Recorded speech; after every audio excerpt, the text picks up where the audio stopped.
तो आप देख सकते हैं कि एक जीडीपी अपग्रेड भी आता हुआ दिखेगा। और मेरे ख्याल से हमेशा की तरह आपको शक्तिकांता साहब कहते हुए दिखेंगे, we will do all that it takes to keep the yes. Economy. चलिए, इस बात पर आपके सामने यहाँ पर अब चर्चा को बढ़ाते हैं और जोड़ते हैं अपने टेक्निकल पैनल को।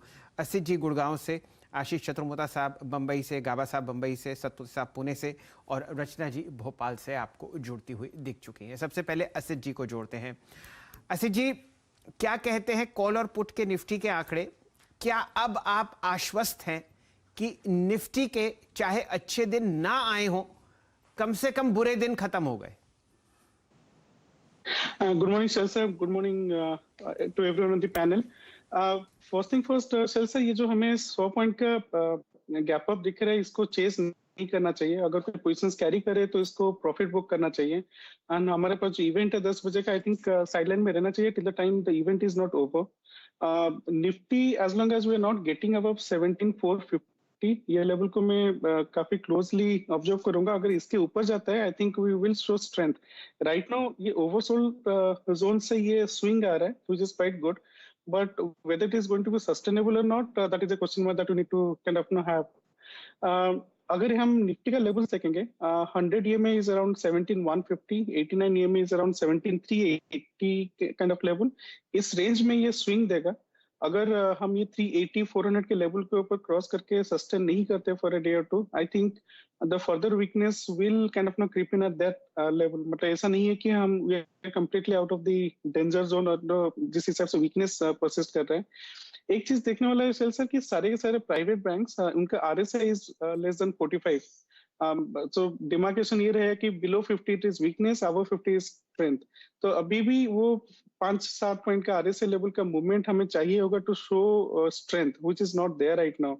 अगर निफ्टी लेट्स से 17,400 के लेवल पे आता है and it is not kind of showing much of strength, it will be quite prudent to take a 17,200 का put and just to hedge your position second. इतना जल्दी ये 17,450 का लेवल शायद ना जाए। So I think it is good. We are seeing this gap up and everything, but I'm not sure whether it will be sustainable or not. But at the same time, कल जो options का data आया हुआ है, काफी put rating हुआ है, close to around 1.16 addition हुआ है. At the same time, call unwinding हुआ है around 1.3 CR का. So obviously there are a lot of put rating that has happened weekly basis में. But we just need to see कि how exactly this is getting sustainable. And for today, I would like to go long in Axis Bank. For a stop loss of around 684 for a target of around 700, and 700 का call हम अगर bye करें with stop loss of around 10 for a target of 20। अगर ये Viva के ऊपर जाएगा तभी इसको ट्रिगर करेंगे, the trade will be trigger. अगर ये गैप अप्स में खुलता है तो ट्रेड को अवॉइड करना चाहिए because profit booking might be there.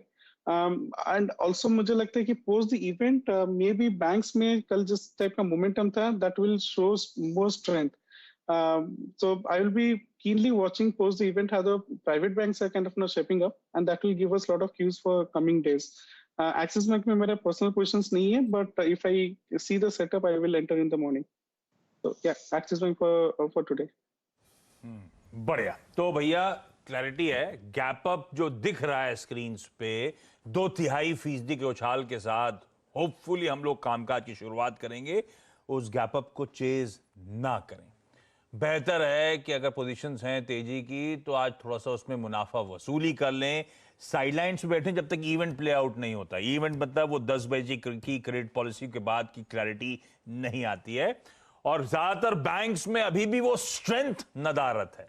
फिर भी एक्सिस बैंक है वो स्टॉक जिसको रखिए रडार पे, लेवल्स आपकी स्क्रीन पर। चतुर्मुता साहब, कल के अच्छे पुल बैक के बाद आज आपका मार्केट्स को लेकर अप्रोच क्या है? ये जो 100 पॉइंट 125 पॉइंट ऊपर हम खुलने जा रहे हैं, उसके बाद निफ्टी बैंक की ट्रेजेक्टरी कैसी नजर आती है? क्या ट्रेड लोगे आप आज की ट्रेडिंग सेशन में? Good morning Ashish ji, good morning शैल जी।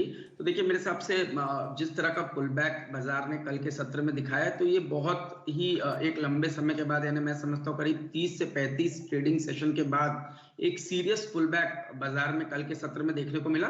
और ये एक बहुत क्रिटिकल लेवल से आया क्योंकि 16,800 जो एक बहुत अहम बेस बाजार बनाने की कोशिश कर रहा है, वहां पर एक काइंड ऑफ डबल बॉटम का फॉर्मेशन हम कह सकते हैं अभी बना है। बट जैसे अभी ऐसे करते हैं, ये भी बात सही है कि इसको कंफर्मेशन की बहुत जरूरत है, और वो कंफर्मेशन है 17,400 की ट्रेजेक्ट्री में। बट ऑल इन ऑल मेरा मानना है अब जब तक बाजार नीचे 17,000 के लेवल नहीं तोड़ता तब तक ये बाय ऑन डिप्स का मार्केट बनता हुआ नजर आने लग गया है। और मेरा मानना है कि अगर से खुलता है, ऊपर खुलता है तो थोड़ा वेट कीजिए इंट्राडे डिप का। बट ऑल इन ऑल मेरा मानना है कि कहीं ना कहीं निफ्टी 17,450 500 की ट्रेजेक्ट्री में जाने की तैयारी आपको करता हुआ दिखाएगा। तो बाय ऑन डिप्स के तौर पर इस बाजार को देखना चाहिए। हमने कल आईसीआईसीआई बैंक की बात की थी, तो कल आईसीआईसीआई बैंक ने एक बहुत ही अच्छा उछाल दिखाया। ये क्लियरली एक इंडिकेशन है कि बैंक्स के अंदर में इंटरेस्ट काफी अच्छा बन रहा है। तो आईसीआईसीआई, एक्सिस, एसबीआई, इस तरह के काउंटर्स में अगर से स्ट्रेंथ बनी रही तो ये बाजार वापस एक अच्छे मोमेंटम में एंटर होता हुआ नजर आ सकता है।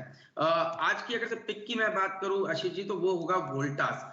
वोल्टास हमारा हालांकि कल भी कॉल था, पर जिस तरह से इस स्टॉक ने वीकली चार्ट पर एक डबल बॉटम बनाया है, मेरा मानना है इसको अभी भी राइड करना चाहिए। और आज जो ट्रेड होगा वो होगा 1230 के स्टॉप लॉस से वोल्टास के अंदर में खरीदारी की राय रहेगी। ऊपर में मैं मानता हूं 1290 1300 रुपए के लक्ष्य वोल्टास के स्टॉक में देखने को नजर आ सकते हैं। डिस्क्लोजर के तौर पे मेरी इसमें कोई पर्सनल होल्डिंग नहीं है।